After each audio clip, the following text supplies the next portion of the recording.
Hi there, how are you, my beautiful humans, you amazing movers and shakers of the universe.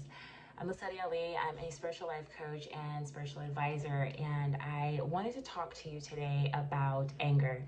And one of the best ways to look at transmuting that energy into something better, bigger, brighter, more useful for our collective as far as energy and potential goes is to first identify where your anger is coming from. There may be some instances, some issues, some things that you see in your reality now that are causing you anger, frustration, whatever.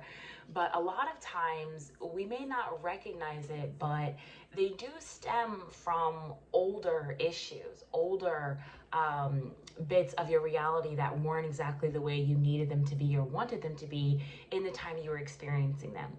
So let's take one of my situations, for example. The earliest time I can remember being angry with my mother was around my teenage years. Maybe I was about 14, 15. I know it was just before she passed away.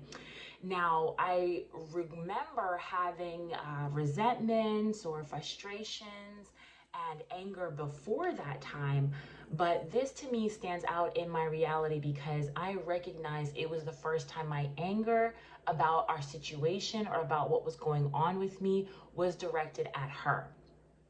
I went through a lot of childhood trauma that really shaped the way that I made a lot of my decisions as an adult. And it wasn't until in my adult life and in my spiritual journey that I recognized I had to heal and deal and go through a lot of those traumas and issues in order to deal with what I was experiencing in my current reality. I was repeating a lot of cycles and repeating a lot of patterns that really did not reflect who I truly am as an individual soul, okay? And what I've come here to do is my purpose. Like, these things were really getting in the way. So that's why it was important for me to actually sit in meditation and go back to these things. So I digress. When I think back to this time, I remember walking with my mom and kind of like separating myself from her as we were walking. She was driving her wheelchair at the time. And I remember going to her and apologizing to her for being mad at her. And she had no idea that I was even mad at her. She like kind of like I could tell she was taken aback a bit. And she asked me, you were mad at me? Why? What happened? What was wrong? What did I do? And I proceeded to try to explain to her how I was feeling about, I think it was maybe my responsibilities at the time, or the fact that she wouldn't do something that I really needed her to do for me. And as I was really taking these things apart in my meditation, I was remembering all of these other times where I just felt extremely neglected as the second mother in the home.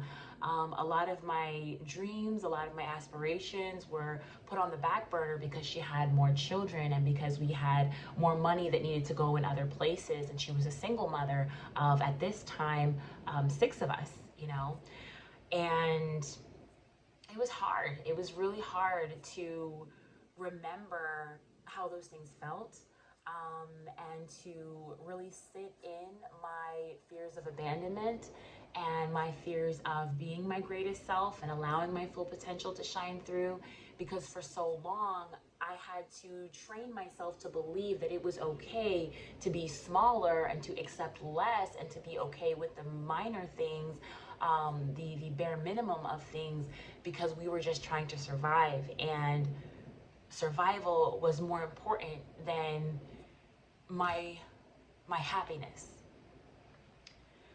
So even though at that time, I had a legitimate reason to be upset and to feel neglected at that time, I still felt wrong. I felt like I was being ungrateful, and I felt like I wasn't being fair to my mother. And when you come from those kinds of teachings, very young, that it's not okay to be upset with your parents, and it's not okay to want more, because you have to understand that this is the way things are. You're forced to grow up extremely fast, and you're forced to deny yourself extremely early. So in your adult life, when these things happen, they're normal, you know, and they shouldn't be. Let me be the first to tell you that you should not normalize neglect. You should not normalize neglecting your dreams, neglecting your wants, neglecting your aspirations. Don't normalize those things. You want them because they are a part of your design, the way you were engineered by the Creator. You want them because it's who you are.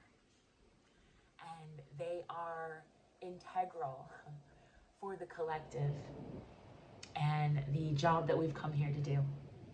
Especially if you're a light worker, especially if you are a healer of any kind. Go for what you want. Go for what you desire, your heart's desires. So in the spirit of dealing with your anger, dealing with those childhood traumas, acceptance, allowance, forgiveness, and love. Always love. Blessings and peace to you. Namaste.